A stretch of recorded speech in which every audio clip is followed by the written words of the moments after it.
2015 թվականի դեկտեմբերի 21 Մոսկվայում ՀԱՊԿ նստաշրջանի ավարտին նախագահի աշխատակազմի ղեկավար Վիգեն Սարգսյանը տեղեկացնում է. Ստորագրվեց որոշում, որ գլխավոր քարտուղարի պաշտոնը ռոտացիոն կարգով անցնելու է անդամ երկրների ներկայացուցիչներին եւ 2017 թվականի հունվարի 1-ից ռուսական այբենական կարգով Հայաստանը պետք է կարողանա ներկայացնի իր տեխնացուին այդ պաշտոնը ստանձնելու համար։ Իսկ մինչև 2017 որոշվել էր երկարաձգել գործող քարտուղար Բորդուժայի լիազորությունը։ ՀԱՊԿ հաջորդ գագաթնաժողովը Հայաստանում էր անցած տարի ու ակնկալվում էր մեր երկրի տեխնացուի առաջադրումը։ Նուրսուլտան Նազարբաևը բացակայ էր, ինչն արդեն բավարար պատճառ էր որոշման անհնարինության համար։ Ղազախստանի պաշտոնական վարկածով առաջնորդը հիվանդ էր։ Հարցը տեղափոխվեց 2016-ի դեկտեմբեր։ Սանկտ Պետերբուրգում էլ Լուկաշենկոն չկար, վարկածները շատ էին։ Ի վերջո, 2 օր առաջ Բիշկեկում հարցը վերջապես լուծվեց։ Երկու բնույթի խնդիր կար, ասում է տարածաշրջանային հարցերի փորձագետը։ Բյուրոկրատական կախված ռոտացիայի սկզբունքի ներդրման հետ եւ քաղաքական, բայց ոչ Հայաստանի հետ։ Պատահական չէր, որ $1 միլիարդ չափ պարտքի վերակառուցման այդ վարկը, որը որ Ռուսաստանը տրամադրեց Բելարուսին, անմիջապես 2-3 օրվա ընթացքում Բելարուսը եւ ստորագրեց մաքսային այդ օրենսգիրքը, որը որ երկար ժամանակ հրաժարվում էր դա ստորագրել եւ միաձայն նաեւ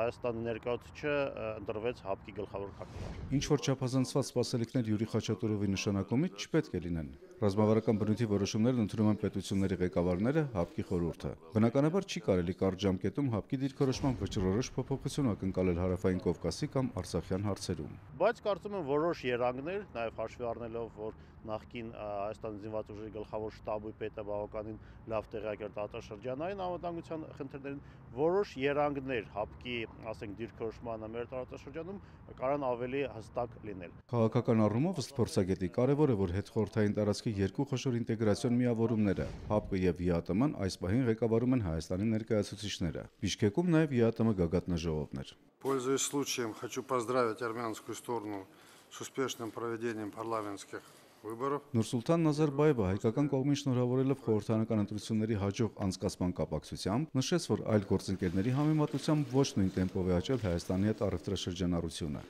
Իսկ հայկական ապրանքի արտահանումը եվրասիական շուկա աճել է 65%-ով։ Մենք ունենք երկու կարևոր նպատակ ընդգծեց նախագահ Սարգսյանը. միությունը ներսից ամրապնդելը, ապրանքների, ծառայությունների, կապիտալի եւ աշխատուժի ազատ տեղաշարժի սահմանափակման նվազեցումը եւ երկրորդը կառույցի միջազգային ներգրավվածության բարձրացումը։ Armenia заинтересована в правовом закреплении. Հայաստանը հետաքրքրված է այս ուղղություններով ձեռք բերված համապատասխան պայմանավորվածությունների իրավական ամրագրմամբ, մասնավորապես Իրանի Իսլամական Հանրապետության հետ, որի հետ մեզ կապում են պրագմատիկ, փոխշահավետ եւ բարիդրացիական հարաբերություններ։ Можно с полной уверенностью сказать, что наш общий рынок сработал в качестве своеобразной подушки безопасности. Կարելի է վստահությամբ ասել, որ Եվրազիայի ընդհանուր շուկան աշխատել է որպես անվտանգության բարձիկ, չնայած տարբեր բնույթի ծախսերին, որոնք կապված են ներքին անբարենպաստ կոնյունկտուրայի հետ։ Հայաստանի նախագահը դրական է գնահատել նաև ԵԱՏՄ-ի ու Եվրոպական հանձնաժողովի փոխգործակցության process-ը։ Գործընկերները տեղեկացվել են, որ Հայաստանն առաջիկայում եւս կիրականացնի կայուն տնտեսական աճի անցման նախանշված ծրագրերը,